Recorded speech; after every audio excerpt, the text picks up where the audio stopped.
Bienvenido al sexto episodio de este video podcast exclusivo de MBS Noticias que hemos llamado Territorio Rojo. Continuamos con la revisión de perfiles de quienes moldearon los primeros cárteles de las drogas. Y hacemos esto para que todos podamos tener una mejor idea de cómo es que llegamos a la crisis de seguridad que hoy vivimos en México. Mi nombre es Oscar Valderas y soy el titular de la columna Nación Criminal que se transmite cada miércoles en el noticiero matutino, primera emisión con Luis Cárdenas, en esta estación de radio. El episodio pasado de esta temporada hablamos de Ernesto Fonseca Carrillo, Don Neto. Y ahora hablaremos de otro sinaloense, el del perfil más misterioso y complejo. Hablaremos de Juan José Esparragosa Moreno, el Azul. Bienvenido. Vamos a comenzar. Territorio Rojo, con Oscar Valderas. Juan José Esparragosa Moreno es o fue un capo de las drogas sui generis. Y esa dificultad que tengo para hablar de él, sobre si está vivo o muerto, es uno de los elementos que hacen tan complejo su perfil. Ahora tal vez no tiene mucho sentido lo que les digo, pero lo tendrá al final de este episodio, se los prometo. Al igual que la mayoría de los protagonistas de esta temporada, Esparragosa Moreno nació en Badiraguato, Sinaloa, en la comunidad de Huixiopa, en algún día de febrero de 1949. Y bueno, vamos de nuevo con la historia que comparten los abuelos del narcotráfico en el Pacífico mexicano. También trabajó con Pedro Avilés en León de la Sierra, y cuando este fue asesinado, ayudó a fundar el cártel de Guadalajara, pero sin una participación tan protagónica como sí la tuvieron Miguel Ángel Félix Gallardo, Rafael Caro Quintero y Ernesto Fonseca Carrillo. Y es que, en realidad, el fuerte de Esparragosa Moreno no era tanto el tráfico de drogas. Y esto puede ser raro para alguien que trabaja dentro de un cártel, pero su rol era otro, tal vez más importante que ser un pasador de marihuana o goma de opio. Esparragosa Moreno era un conciliador nato, un negociador que hacía el trabajo fino mientras otros hacían el trabajo duro y sucio.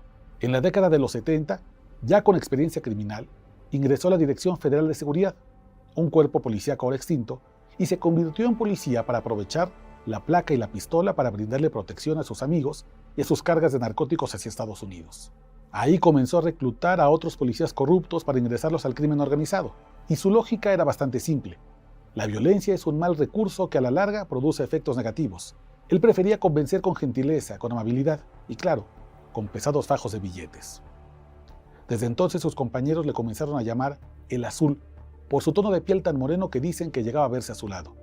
Era alto, fornido, bien vestido y de voz tersa. Un personaje que desentonaba con los narcotraficantes de los años 70 y 80 que ya comenzaban a forjar el estereotipo del criminal ruidoso, llamativo y fanfarrón.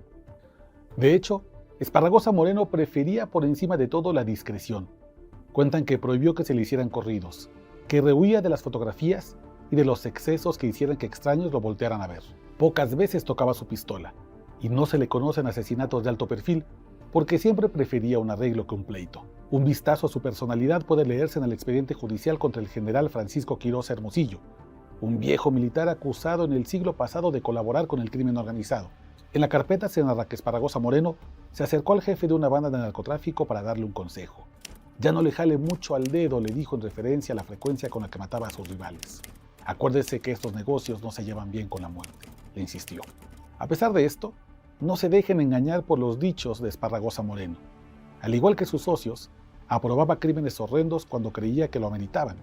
Corrompía autoridades, erosionó instituciones y aprobó actividades de sus compañeros del cártel de Guadalajara que dejaron muchos muertos y mucho dolor, especialmente en el Pacífico mexicano. El semanario Z cuenta una historia que deja ver su personalidad asesina. Según el medio especializado en crimen organizado, en 1976 el Azul distribuyó en Guadalajara pastillas psicotrópicas. Y eso se descubrió tras el asesinato de un médico que debía una fuerte cantidad de dinero por el tráfico de comprimidos. El sicario que lo mató de 5 balazos en su consultorio fue contratado directamente por el Azul, quien también sabía cobrar con sangre deudas económicas. El mismo semanario escribió sobre él un perfil en 2014 y lo leo textualmente. Poseedor de un envidiable capital económico, se asoció en 1981 con sus compadres, Ernesto Fonseca Carrillo y Rafael Caro Quintero, a quienes financió para la distribución de importantes cantidades de marihuana. Esparragosa aportó 4 millones de pesos en efectivo, Fonseca proporcionó la semilla y Caro Quintero se encargó de la comercialización. Ahora, ¿recuerdan cómo comenzó a desmoronarse el cártel de Guadalajara con el asesinato del Kid Camarena? Recuerden que les conté que Miguel Ángel Félix Gallardo, desde la prisión, dividió el territorio nacional en regiones para cada señor del narco, moldeando los cárteles como hoy los conocemos. Pues el capo del crimen organizado encargado de velar por el cumplimiento de esos acuerdos fue ni más ni menos que Esparragosa Moreno. una especie de árbitro que dirimía cualquier conflicto, un referee en el que todos confiaban por su capacidad de negociación. Por supuesto, el reparto de tierras no tardó mucho en irse al demonio, por la ambición de todos los señores del narco, pero especialmente del Chapo y sus intenciones de meterse en territorios ajenos para ganar más dinero. Y ahí puso a prueba el talante negociador del Azul. En 1986 fue detenido por el comandante Florentino Ventura y llevado al reclusorio sur. Pasó 7 años en prisión, durante los cuales compartió estancia con otros capos de altos vuelos. Uno de ellos, Amado Carrillo, el Señor de los Cielos, lo que le valió tejer acuerdos que lo harían indispensable en los años siguientes. El periodista Ricardo Ravelo ha contado, por ejemplo, que el Azul logró por un breve tiempo que el cártel de Juárez se aliara con el cártel de Sinaloa, algo que sería impensable hasta nuestros días. Y lo hizo con su estilo personal, con halagos, con acuerdos, estrechando manos, soltando abrazos, dando su vida como garantía. Otra hazaña que periodistas y académicos le reconocen es que un año después de salir de prisión en 1993, el Azul sentó en la misma mesa a los líderes del cártel de Juárez y del cártel del Golfo para negociar una tregua que pusiera fin a una racha de homicidios en el norte de México. Aquella tregua se conoció en los mundos del narco como la Paz del Norte y duró hasta que el Chapo Guzmán escapó por segunda vez de prisión y quiso controlar todo el mercado de drogas en un intento por crear un sindicato único de narcotraficantes que más tarde conoceríamos como la Federación. Pero de eso hablaremos en otro momento. Y el periodista Juan Vélez Díaz ha narrado también que el Azul era quien lograba que el Chapo Guzmán se reconciliara con el Mayo Zambada, su amigo y compadre, cuando las familias de ambos tenían alguna pelea relacionada con matrimonios, con padrinazgos o negocios de drogas que no le salían a los hijos de ambos. Su bajo perfil, la falta de fotografías que dieran a las autoridades una idea de cómo lucía actualizado y su decisión de no mancharse las manos de sangre hicieron que Esparragosa Moreno evitara ser detenido. Sin embargo, con cada detención de alta relevancia, su nombre volvía a sonar como el sucesor en lo alto de distintas organizaciones criminales. Pero emergieron más liderazgos y cada vez más jóvenes entre los años 80 y la primera década de los 2000, y su figura comenzó a perder importancia mediática frente a arrestos prioritarios para el gobierno mexicano. Parecía que la historia estaba destinada a olvidar a nuestro personaje, hasta que un día, el 7 de junio de 2014, su nombre volvió a sacudir a México. El periodista sinaloense Javier Valdés, asesinado por el cártel de Sinaloa 3 años más tarde, dio a conocer que el Azul, sorpresivamente, había muerto. Según la versión que le dieron los familiares de Esparragosa Moreno, el capo había sufrido en mayo de 2014 un accidente automovilístico que le había provocado un fuerte daño en la columna.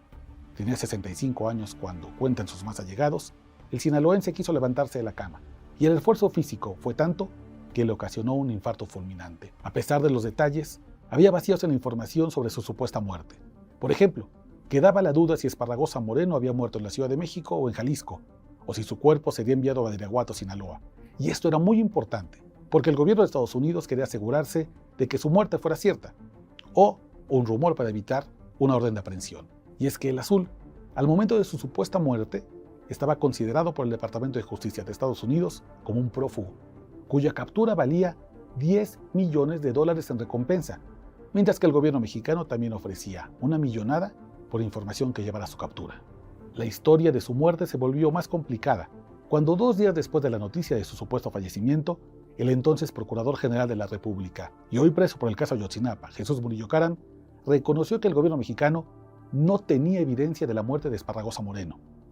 El alcalde de Badiraguato tampoco ofrecía datos, y el secretario de Gobernación del entonces presidente, Enrique Peña Nieto, tampoco tenía datos para confirmar la muerte del capo.